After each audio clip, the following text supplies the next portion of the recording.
পানি দিয়েও যে যুদ্ধ করা যায় তার অন্যতম উদাহরণ ভারত এবং চীন। বহু আগে থেকে দুদেশের মাঝে জল যুদ্ধ চলছে, এমনকি এর ভুক্তভোগী বাংলাদেশও। ভারতও বাংলাদেশের সাথে অনেক আগে থেকে এই খেলা খেলছে। তিস্তা চুক্তি, ফারাক্কা বাঁধ, টিপাইমুখী বাঁধ এগুলোর জন্য বেশ আগে থেকে ভুগছে বাংলাদেশ। সাথে পাকিস্তানের সাথেও ভারত একই খেলা খেলছে। এমনকি বর্তমান পাকিস্তান ভারত যুদ্ধে ভারত সিন্ধু নদীর পানি বন্ধ করে দেওয়ারও হুমকি দেয়। ভারত এদিক যতই পানি দিয়ে আগ্রাসী হোক না কেন, চীনের সামনে তারা সবসময় বিড়াল হয়ে থেকেছে। পৃথিবীর আধুনিক ভূ রাজনীতিতে পানি এখন শুধু একটি প্রাকৃতিক সম্পদ নয়, এটি হয়ে উঠেছে কৌশলগত এক অস্ত্র। এই জল যুদ্ধের অন্যতম বড় খেলোয়াড় চীন। বিশাল নদ নদী এবং পর্বত শ্রেণী ঘেরা দেশটি আজ জলনির্ভর রাজনীতিতে বিশ্বে এককভাবে আধিপত্য কায়েম করছে। এই কৌশলকে বলা হয় ড্যাম ডিপ্লোম্যাসি বা জল কূটনীতি। এর মাধ্যমে চীন শুধু প্রতিবেশী দেশ ভারতকেই নয়, দক্ষিণ পূর্ব এশিয়া ও আফ্রিকার দেশগুলোকেও পরোক্ষ নিয়ন্ত্রণে রাখছে। চীন বাঁধ নির্মাণ ও জল অপসারণের মাধ্যমে ভারতের উত্তর পূর্ব অঞ্চলকে শুকিয়ে ফেলতে পারে। এমনকি ভাটির প্লাবনভূমি গঠনের জন্য গুরুত্বপূর্ণ পলি আটকে রাখতে পারে। যদিও চীনের উজানের জল আধিপত্য নৈতিকভাবে যাচাই বাছাইয়ের দাবি রাখে, কিন্তু চীন এসব পাত্তা দেয় না বললেই চলে। ব্রহ্মপুত্র জল রাজনীতি সম্পর্কে সমগ্র আলোচনা এখনও একটি গুরুত্বপূর্ণ ইস্যু। ব্রহ্মপুত্র এমন একটি নদী যা ভারত, বাংলাদেশ, চীন তিন দেশের মধ্য দিয়ে প্রবাহিত হয়েছে। সম্প্রতি চীন সরকার তিব্বতের ইয়ারলুং সাংপো নদীর গ্রেট বেন্ডে একটি মেগা ড্যাম নির্মাণের অনুমোদন দিয়েছে, যে নদীটি ভারতে প্রায়শই ব্রহ্মপুত্র নদীর দীর্ঘতম উপনদী হিসেবে পরিচিত। আর তাতে উদ্বিগ্ন ভারত, কারণ চীনের পানিযুদ্ধ যে কোনো মিসাইলের থেকেও কম নয়, তা পুরো বিশ্ব জানে। আর সবচেয়ে বড় উদ্বেগের বিষয় হলো এই বাঁধ হতে যাচ্ছে বিশ্বের সবচেয়ে বড় বাঁধ। ইয়ারলুং সাংপো নদীটি গলিত হিমবাহ এবং পাহাড়ের ঝর্ণা থেকে উৎপত্তি। হিমালয়ের পানিরেখা দিয়ে প্রবাহিত নদীটি ভারতের অরুণাচল প্রদেশ ও আসাম রাজ্যের মধ্য দিয়ে প্রবাহিত হয়ে বাংলাদেশে প্রবেশ করেছে। বাংলাদেশ ও ভারতে এই নদীটি ব্রহ্মপুত্র নামে পরিচিত। তাই বাঁধটি চীনের জন্য ইতিবাচক হলেও ভারত ও বাংলাদেশের জন্য নেতিবাচক হতে পারে। এমনকি বর্তমানে বিশ্বের বৃহত্তম বাঁধটিও চীনে অবস্থিত। চীনের মধ্য অঞ্চলে অবস্থিত থ্রি গর্জেস ড্যাম এখনও বিশ্বের বৃহত্তম বাঁধ। এখান থেকে বছরে 88.2 বিলিয়ন কিলোওয়াট ঘন্টা বিদ্যুৎ উৎপাদন হয়। কিন্তু এবার নতুন যে বাঁধ তৈরি করতে যাচ্ছে চীন, তার উৎপাদন ক্ষমতা থ্রি গর্জেস ড্যামের চেয়ে 3 গুণেরও বেশি। এই জলবিদ্যুৎ প্রকল্পটি বিশ্বের সবচেয়ে লাভজনক রিয়েল এস্টেটগুলির মধ্যে একটি।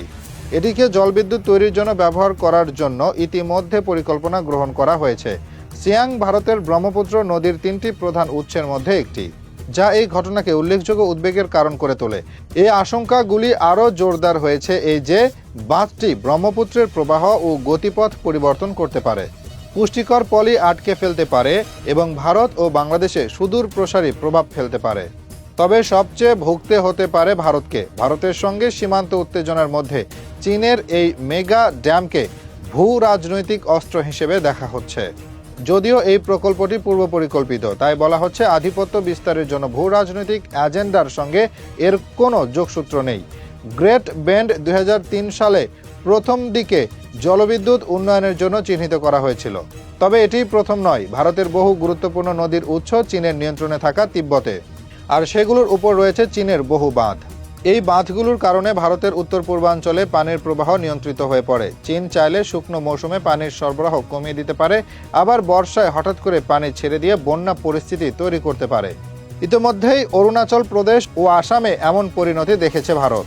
চীন মাঝে মধ্যে ভারতের সঙ্গে হাইড্রোলজিক্যাল তথ্য শেয়ার করলেও তা অনিয়মিত এবং অসম্পূর্ণ। বিশেষ করে রাজনৈতিক টানাপোড়েনের সময় এটা জল কূটনীতির একটা মোক্ষম অস্ত্র হয়ে উঠেছে। চীন যেমন নিজ দেশে শত শত বাঁধ নির্মাণ করেছে, তেমনি বিশ্বের বহু দেশে বাঁধ বানিয়ে তাদের উপর অর্থনৈতিক ও কৌশলগত নিয়ন্ত্রণ প্রতিষ্ঠা করছে। যেমন দক্ষিণ পূর্ব এশিয়ায় চীনের এমন আধিপত্য রয়েছে। চীন মিয়ানমার, লাওস, থাইল্যান্ড, কম্বোডিয়া ও ভিয়েতনাম দিয়ে প্রবাহিত মেকং নদীর উৎসে একাধিক বাঁধ বানিয়েছে চীন। এতে ভাটির দেশগুলোতে পানির ঘাটতি ও পরিবেশগত সংকট দেখা দিচ্ছে, যার ফল এখনও ভোগ করে দেশগুলো। এছাড়াও লাওস ও কম্বোডিয়ার কৃষিভিত্তিক অর্থনীতি ক্ষতিগ্রস্ত হচ্ছে, কিন্তু চীনের কাছে তাদের প্রতিবাদ করার সাহস বা ক্ষমতা নেই, কারণ তারা চীনা ঋণে জর্জরিত। এদিকে শুধু এশিয়া নয়, বরং আফ্রিকা ও ল্যাতিন আমেরিকাতেও চীন একই খেলা খেলেছে। ইথিওপিয়া, সুদান, অ্যাঙ্গোলা, ইকুয়েডর প্রভৃতি দেশে বড় বড় জলবিদ্যুৎ প্রকল্প বানিয়েছে চীন। অনেক সময় এই প্রকল্পগুলো দেশের প্রাকৃতিক পরিবেশ ও জনগণের স্বার্থ উপেক্ষা করেই হয়। চীন এসব দেশে বাঁধ বানিয়ে দিয়ে ঋণ ফাঁদ তৈরি করে রেখেছে, ফলে জল সম্পদের পাশাপাশি অর্থনৈতিক রাজনৈতিক নির্ভরতা বাড়ছে। আর এর মাধ্যমে চীনের জল কূটনীতি বিশ্ব রাজনীতিতে একটি নতুন ধারা তৈরি করছে, যাকে বলা হচ্ছে জল অস্ত্র। তবে এর মাধ্যমে যে চীন শুধু সুবিধাই পাচ্ছে তা নয়, এর ভবিষ্যৎ দিক বিবেচনা করলে এর মাধ্যমে লাভ লোকসান দুটোই আছে। এসবের মাধ্যমে যেমন চীনের অভ্যন্তরীণ বিদ্যুৎ উৎপাদন বাড়ছে, জল সংরক্ষণ ও বন্যা নিয়ন্ত্রণে কার্যকর ভূমিকা পালন করছে, উন্নয়নশীল দেশগুলোর অবকাঠামো নির্মাণে সহায়তা করছে, তেমনি রয়েছে অনেক অসুবিধাও, যেমন প্রতিবেশী ও দুর্বল রাষ্ট্রগুলোর উপর নিয়ন্ত্রণের হাত বাড়ানো হচ্ছে, নদী নির্ভর কৃষির বিপর্যয় ঘটছে, পরিবেশ ও জীববৈচিত্র্যের মারাত্মক ক্ষতি হচ্ছে, সীমান্ত উত্তেজনা ও সংঘাতের সম্ভাবনা বাড়ছে। জল যুদ্ধের আশঙ্কায় ভবিষ্যতে দেশগুলো পানি নিয়ে যুদ্ধে জড়াতে প্রস্তুত হচ্ছে। সব মিলিয়ে দেখা যায় চীনের ড্যাম ডিপ্লোম্যাসি এখন চীনের অন্যতম প্রধান অস্ত্র। চীনের ড্যাম ডিপ্লোম্যাসি এখন কেবল একটি অর্থনৈতিক উদ্যোগ নয়, এটি বিশ্বে প্রভাব বিস্তারের কৌশলগত হাতিয়ার। জল যেখানে জীবন, চীন সেখানে রাজনীতি গেঁথে দিচ্ছে। অন্যান্য দেশগুলোর এখন জরুরি হয়ে উঠেছে নিজস্ব কূটনৈতিক ও প্রযুক্তিগত প্রতিরোধ গড়ে তোলা, না হলে আগামী দিনে জলই হয়ে উঠবে নিয়ন্ত্রণ আর সংঘাতের নতুন পরিভাষা।